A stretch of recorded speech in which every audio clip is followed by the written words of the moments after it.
มาส่งค่ะในแต่มารีวิวหน่อยลัดลองโฟน Lenovo นะ Lenovo A7000 Lenovo A7000 A7 เห็นนะมีอย่างพองหน่อยนั่นเครื่องมันก็มันกว้าง5 นิ้วครึ่งหันเนาะ5 นิ้วครึ่งมีสาย USB ค่ะเนาะตาเดสว่างบักถาดมันตาเดต่อเข้าคอมนี่ค่ะเนาะแล้วก็สาย Small Talk 1 อันแล้วก็นะครับฝาตั้งหลังมันอันนี้แถมมากค่ะเนาะแล้วก็ตีไอ้นางในก็ฟิล์มใสเนาะฟิล์มใสเฮ่ห้อยตาเฮ่ห้อยขีดได้ไหนค่ะเนาะอันแถมมากก็ได้มีอยู่4 มิลนะครับเนาะอันไหนก็อันไหนฮะนะเครื่องในสเปคมันก็คือไหนเอามาต้วยกันนะฮะนี่ฮะเนาะเป็น OS Android ค่ะเนาะอันนี้เป็น Android 5.0 ค่ะ Android 5.0 CPU 1.5 ค่ะนะแล้วก็เนี่ย5 นิ้วครึ่งเนาะเป็น HD เนาะแล้วก็แรม2 กิกรอม8 กิกนะรอม8 กิกแล้วก็ใส่ micro SD ไล่ถึงสูงสุดถึง32 กิกนะแคมราตั้งหลังมัน8 เมกะพิกเซลแล้วก็แคมราตั้งหน้ามัน5 เมกะพิกเซล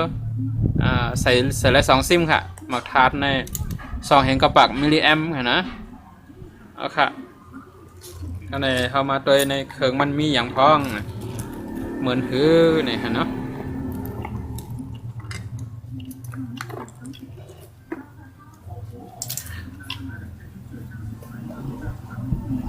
ค่ะเนี่ยหน้าจอออกมาแต่เหมือนไหนค่ะมีอย่างพ้องแต่มีอยู่หลายอันเงาค่ะเนาะอันนี้เป็น GPS ค่ะเนาะ GPS ก็กว่าแต่ไรสื่อตัวนี้แต่ไรสื่อจำอะไรค่ะอันแปลกเปื้อนแน่แต่มีจะไหนก็มั่วบนใจอย่างอันนี้มีอยู่หลายอันหูอันนี้เป็นของ Google ค่ะเนาะ Google ของ Android อันนี้พอ Android กูมีเนี่ยนั่นเป็นของ Google แหละGoogle เขาก็เอาของเขาใส่มากขนาดนั้นได้กำลังว่าเตหูเตหันกันเนาะค่ะไหนมาตัวกันไหนมันในขณะลากลงมาแต่ละหลัก2 กรัมไหนบอลใน Android 5.0ในขณะลากลงมาพอขึ้นก็ขึ้น2 กรัมลงมาในค่ะตั้งแต่ในแต่เนปาซิมมันซิม1 ซิม 2ในขณะ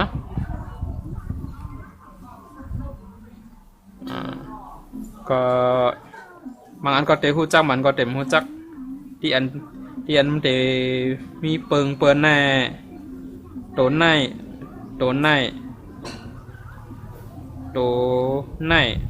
ค่ะเนาะเต็มก็เหมือนเปิ้น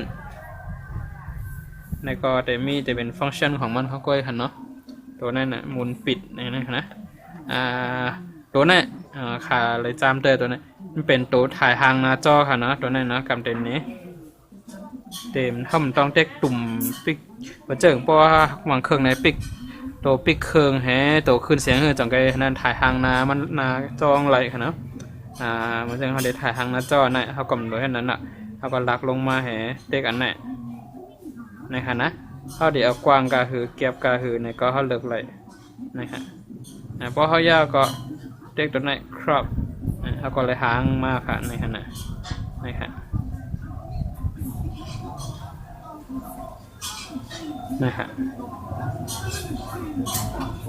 นั่นก็นั่นเป็นนี้แทงอันนึงกำก่อนทางนั้นก็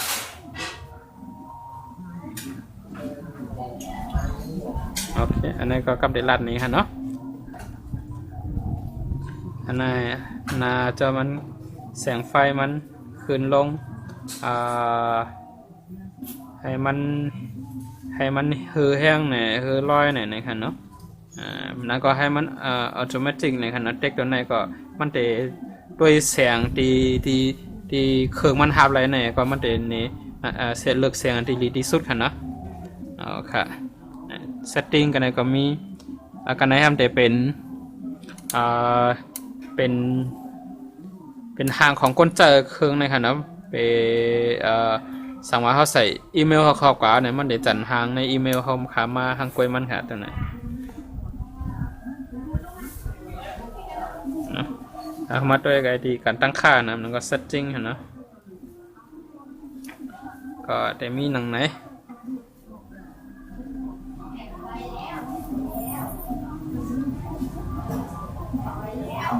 ก็มันก็เต็มป้อเปิงทางการตั้งอันเช่นนั้นคันเนาะเพิ่มเติมก็มีกันได้มีอยู่อันนึงนั่นก็เตมีสไตล์ฟอนต์นะเตมีสไตล์ฟอนต์ก็ตัวไหนตัวไหนเตลีเลนอินค่ะนะตัวไหนจับภาพด่วนในค่ะนะตั้งกันในแหเปิดอันไหนเฮ็ดให้เขาถ่ายทางอะไรมือหน้าจอมันลอกไว้นั่นค่ะนะแต่เฮ็ดนี้ค่ะนะสิล้ำไว้ให้ไหนนะเขาถ่ายทางเนี่ยเขาก็เต็กตัวตั้งเตอร์เนี่ยตัวเขี้ยวเสียง2 กำจำกันแต่ถ่ายทางในค่ะนะอันนี้ก็เปิ่นมีมันแต่มีเนี่ยอันนี้ก็จะเป็นดีลีเลนแทงเมียงค่ะนี่มาตัวไหนเพิ่มความสว่างหน้าจอหน่อยครับเนาะเต็กมันว่าให้เต็ก2 กำนะครับเนาะแต่เป็นไหนแอปจะเป็นไหนนะฮะเพราะเมื่อล็อกหน้าจอเนี่ยเขาจะเปิดหน้าจอเขาก็ต้องเต็กปุ่มเต็กโหลดเต็กได้ไหนก็เต็กให้2 กำจะเรียงมาค่ะเนาะนี่ก็เป็นฟังก์ชันมันอันดีเลนมันแทงเมียวนึงมีอย่างแทงตัวหน้าการปลดล็อกหน้าจอว่างสามารถปลดล็อกภายใต้หน้าจอสีดำได้และเปิดแอปอย่างรวดเร็วนะครับว่านี่ครับน่าจะไปโมเลตเอาไว้ก่อน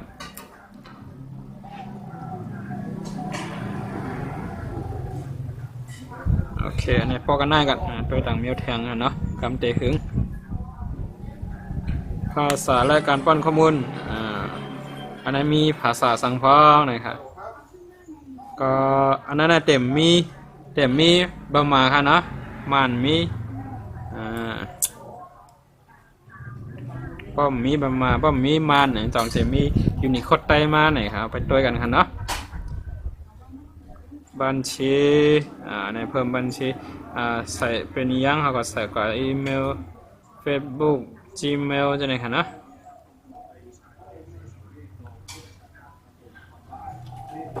อันนี้ก็เหมือนกันตั้งเมียวนี่อันนี้แทงเมียวค่ะเนาะตัวนี้ระบบจัดการพลังงานนะเนาะตัวจัดการหมักแห้งไฟค่ะเนาะในตัวไหนตัวตั้งใจสู้นะครับตัวมีอันหลายพองตีมันกินแห้งไฟกาหือในค่ะนะจะนั้นเต็นนี้หลายเปอร์เซ็นต์ในค่ะเนาะเต็นนี้ไว้ในเป็นซอฟต์แวร์ฮาร์ดแวร์ในเป็นอย่างพ้องจะไหนโอปาก98ปลาย3ได้แต่เป็นแห้งแสงหน้าจอมันแรงกาหือในค่ะเนาะCPU มันได้0.9ก็แล้วก็เรดิโอนะครับเนาะวิทยุ 0.7% ก็ในก็คือลาในป้อมกินน้ำให้ในเขาใครจัดการก็เลยครับว่าอย่าให้มันปิดอย่าให้มันเปิดอันเลอะนะครับเนาะตัวไหนฮะการจัดการโปรแกรมพื้นหลังเนี่ยตัวไหนค่ะเนาะนะครับอันไหนเขาเปิดแอปอย่างไว้เนี่ยก็จะไหนมันก็ตึกเหตุการณ์อยู่ว่าตั้งหลังมันค่ะเนาะมันเหตุการณ์อยู่ข้างก้อยมันนั่นบอกว่ามันกินแห้งไฟเฮาเนี่ยค่ะจะไหนเนาะ อันไหนมันโหลดจะทำโหลดจะเขาก็ปิกไว้นะครับเนาะเจ๊แค่ไหนไว้ป้อมโหลดจะปิกอีเมลโหลดจะอยู่กับปิกเกมจะได้มันโหลดปิกยังไงฮะเนาะมันก็จะเข้าไลน์หนังหือมันเต็มกินหมาแข้งไฟเขาหนังหันเนาะมันค่อนข้างว่าประหยัดนะฮะตั้งไทยได้เนาะในไทยหมักถาดเท่าหมักถาดมาแข้งไฟเด็กขามอะไรถึงนั่นขนาด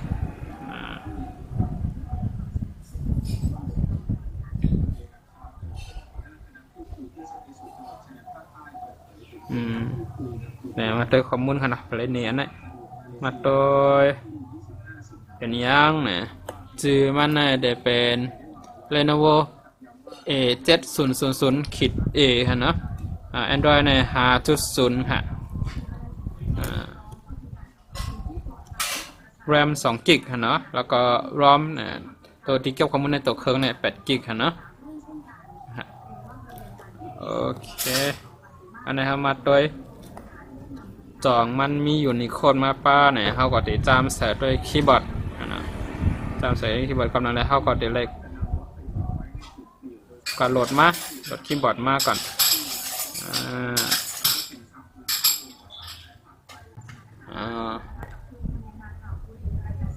ก็ตั้งค่า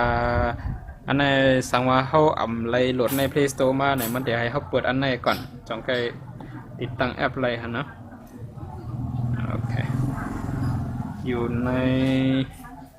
นาวนี่ฮะติดตั้งยอมรับ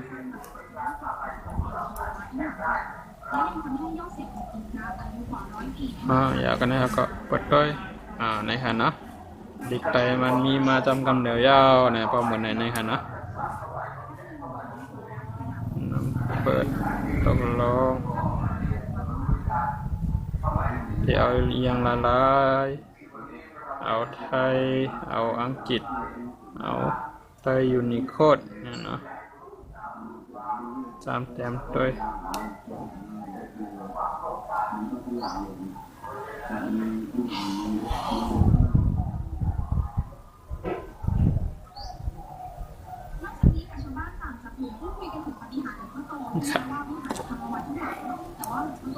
Lenovo A7000 A ค่ะเนาะกาขัน5 เฮง3 ปากถึง5 เฮง4 ปาก50ค่ะเนาะตีมันตีหนึ่งและตีหนึ่งกาขันมันเตรียมเป้งกันค่ะเนาะอันนี้ก็ตึกซื้อมามือว่าตึกจำเดือนมื้อไหนค่ะเนาะเทลีไหนก็จำเดือนต้อยนั่นค่ะเนาะค่ะมื้อไหนก็ยินจมนำค่ะตีมาต้อยวิดีโออันไหนค่ะเนาะไม่ส่งค่ะ